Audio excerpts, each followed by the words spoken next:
كل يوم بنسمع عن تراك جديد في البرمجة، وكل واحد هيقولك المجال ده هو المستقبل. بس السؤال حقيقي، التراك المناسب ليك انت مين هيحدده؟ هو ايه فعلا التراك المناسب ليك؟ تعالى بقى نرتب دماغك سوا واحدة واحدة ونفهم ازاي تختار صح. بعد ما عرفنا عن كل مجال نبذة كويسة، سواء كان فرونت اند، باك اند، سايبر سيكوريتي، ذكاء اصطناعي وغيرهم من المجالات، دلوقتي جه وقت القرار ازاي تختار التراك اللي هيكملك فعلا. اول حاجة لازم تعملها انك تكون عملت سيرش محترم، مش مجرد نبذة من كل فيديو في دقيقتين، لا، تكون شفت الكورسات وتشوف الشغلانات الموجوده في السوق وشفت الناس اللي شغاله فعلا في المجال ده. بعد كده تبدا تقيس قرارك على كذا عامل. اول حاجه سوق العمل، هل التراك ده لسه ليه فعلا وجود في سوق العمل؟ هل المرتبات كويسه؟ هل في فرص نمو حقيقيه؟ مثلا حاليا مجالات زي الذكاء الاصطناعي وتحليل البيانات بقى عليهم طلب جدا في سوق العمل، لان الشركات حاليا بقت عايزه تحلل كل رقم وكل معلومه. وبرده مجال الامن السيبراني بقى من اكتر المجالات اللي عليها طلب، خصوصا بعد زياده الهجمات الالكترونيه، والشركات بقت بتدفع كويس عشان تحمي بياناتها. اما بقى مجال الفرونت اند، ومع دخول ادوات الذكاء الاصطناعي السوق اتغير شويه ولسه في شغل، بس المنافسه بقت اعلى، والشركات بدات تدور على الشخص اللي عنده مهارات كتير، مش مجرد كود وبس. يعني لازم تكون فاهم تصميم تجربه المستخدم، وكمان عندك لمسه ابداع. سوق العمل هو اول واهم مؤشر لازم تشوفه، لانك في الاخر عايز مجهودك يترجم لفرصه حقيقيه، مش مجرد انك اتعلمت حاجه وخلاص. تاني حاجه تاثير ادوات الذكاء الاصطناعي. بعد انتشار ادوات الذكاء الاصطناعي ودخولها في كل المجالات تقريبا، الدنيا اتقلبت حرفيا. زمان كنت تتعلم لغه او مهاره تمشي بيها تمام، لكن دلوقتي الوضع اتغير، لان الذكاء الاصطناعي بقى جزء اساسي من اغلب المجالات التقنيه. ابسط مثال مجال الفرونت اند، بقى فيه ادوات بتبني ويب سايت كامل، فالشركات بقت مش بتدور على شخص حافظ كود، وده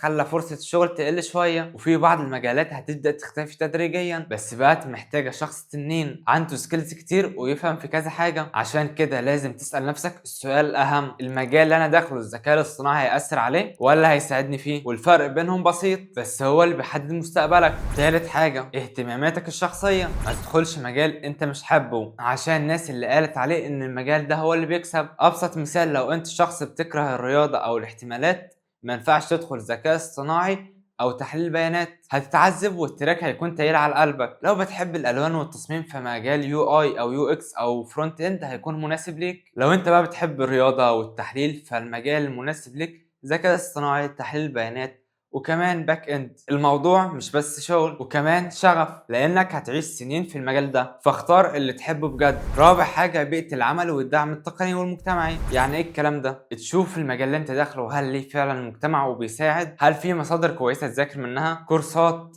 جروبات مثلا على الفيسبوك، على التليجرام، مجتمع تقني تقدر تسأل وتستفسر فيه، او كمان ديسكورد هتلاقي فيها ناس بتجاوب وبتساعد، وغيرهم من الحاجات. لانك مهما كنت شاطر هتحتاج دعم ومساعدة. مثال زي الفرونت اند او باك اند، عندهم مجتمع تقني كبير جدا، اي مشكلة هتواجهك هتلاقي لها حل على جيت هاب او اي جروب موجود على الفيسبوك، او حتى تسأل شات جي بي تي. لكن بعض المجالات الصغيرة او الجديدة المصادر بتاعتها بتكون محدودة، المصادر والدعم هيكون محدود، فهتتعب شوية. اختار مجال تلاقي ليه مجتمع يقدر يساعدك تتعلم وتتطور. نصيحة من اخوك ابراهيم، مش لازم تختار المجال بسرعة، جرب كذا مجال، ادخل اتفرج على شوية مشاريع بسيطة، وخد كورس بسيط، وشوف نفسك مبسوط ولا زهقان، واسأل الناس اللي شغالة فعلا في المجال او اصحابك، او حتى يا عم اسأل ابراهيم. انا كابراهيم اللي عندي دلوقتي بسأل مبرمجين اكبر مني عن المجالات بتاعتهم والتجربة بتاعتهم، وبتعلم منهم، لان كل تجربة فيها درس مختلف. وفي الاخر يا صديقي، دي كانت مجرد وجهة نظر لناس كتير على السوشيال ميديا عندها خبرة حقيقية في المجال. المهم انك ما تقلقش، خد من كل واحد تجربة، وكون انت التراك بتاعك بنفسك، وجدد الرود ماب بتاعتك، وصف النية وتوكل على الله، وحدد انت هتعلم ايه وايه المصادر اللي انت هتبدأ تمشي عليها. ولو الفيديو ده فادك او خلاك تفكر بطريقة مختلفة، اعمل لايك واشتراك، وسيب لي في كومنت ايه التراك اللي ناوي تبدأ فيه. وما تنساش ان ابراهيم مش مجرد صانع محتوى، ابراهيم مهندس. سلام.